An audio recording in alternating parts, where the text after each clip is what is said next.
Assalamualaikum warahmatullahi wabarakatuh. Perkenalkan, nama saya David Adi Putra dari kelas 01 SAKP 005. Di sini saya akan menjelaskan tentang manajemen pemasaran. Manajemen pemasaran adalah proses penetapan tujuan-tujuan pemasaran produk bagi suatu organisasi, perencanaan dan pelaksanaan aktivitas untuk memenuhi tujuan-tujuan tersebut dan mengukur kemajuan ke arah pencapaiannya. Manajemen pemasaran menurut beberapa ahli adalah sebagai berikut. Yang pertama, menurut Bu Khari Alma, manajemen pemasaran adalah merencanakan, pengarahan, dan pengawasan seluruh kegiatan pemasaran perusahaan ataupun bagian di pemasaran. Yang kedua, menurut Philip Kotler, manajemen pemasaran adalah analisis perencanaan, pelaksanaan, dan pengendalian atas program yang dirancang untuk menciptakan, membangun, dan mempertahankan pertukaran yang menguntungkan dengan pembeli sasaran dengan maksud untuk mencapai sasaran organisasi. Manajemen pemasaran yang baik memungkinkan suatu perusahaan berkembang sesuai dengan kapasitas yang dimiliki. Untuk selanjutnya, memudahkan perusahaan menggali potensi dalam membuat produksi lainnya yang tentu saja hasilnya dapat sangat fantastis daripada hanya mengembangkan satu produk saja.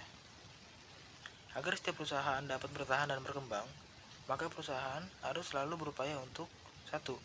Menjadikan pemasaran sebagai konsep strategis bisnis yang mampu melakukan tindakan penyesuaian terhadap kondisi lingkungan sekitar. 2. Secara terus-menerus perlu melakukan kaji ulang, penyesuaian, dan perubahan sustainable.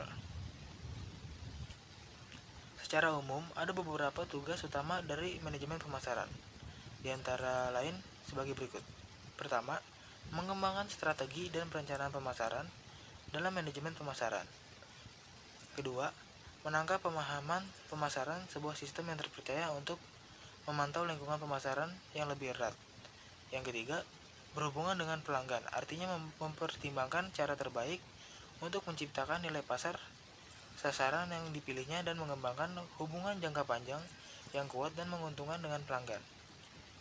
Yang keempat, membangun merek yang kuat, belajar dan mengambil kesimpulan berdasarkan sudut pandang pelanggan. Yang kelima, membentuk penawaran pasar, artinya menawarkan produk perusahaan yang berwujud yang mencakup kualitas, produk, desain, fitur, dan kemasan. Yang keenam, menghantarkan nilai kepada sasarannya, nilai yang terkandung dalam produk dan layanannya, mencakup semua aktivitas-aktivitas perusahaan untuk membuat produk tersedia dan lebih mudah didapat oleh pelanggan. Mengidentifikasi dan mengaitkan berbagai fasilitator pemasaran untuk memasok produk dan layanannya secara efisien ke pasar sasarannya. Mungkin dari saya sekian dan akan dilanjutkan oleh teman saya Farhan Maulidi. Terima kasih. Perkenalkan, nama saya Farhan Maulidi. Saya ingin meneruskan materi dari teman saya. Saya ingin menjelaskan tentang konsep inti pemasaran. Apa saja sih konsep inti pemasaran? Yang pertama, kebutuhan, keinginan, dan permintaan. Yang kedua, produk, barang, jasa, dan gagasan. Yang ketiga, nilai budaya dan kepuasan. Yang keempat, pertukaran dan transaksi. Yang kelima, hubungan dan jaringan. Dan yang keenam, pasar. Dan terakhir, nomor 7, pemasar dan calon pembeli. Selanjutnya, bauran pemasaran. Mendefinisikan bauran pemasaran adalah seperangkat alat pemasaran yang digunakan perusahaan untuk mencapai tujuan pemasaran di dalam pasar sasaran. Bauran pemasaran merupakan variabel-variabel terkendali yang dapat digunakan perusahaan untuk mempengaruhi konsumen dari segmen pasar tertentu yang dituju perusahaan.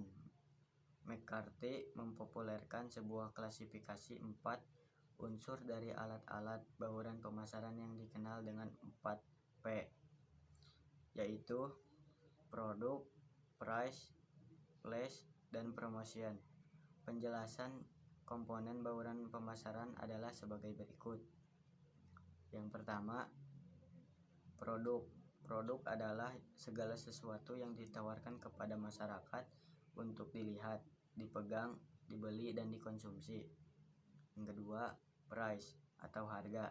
adalah jumlah uang yang konsumen bayar untuk membeli produk atau mengganti hak milik produk. Yang ketiga, place atau tempat.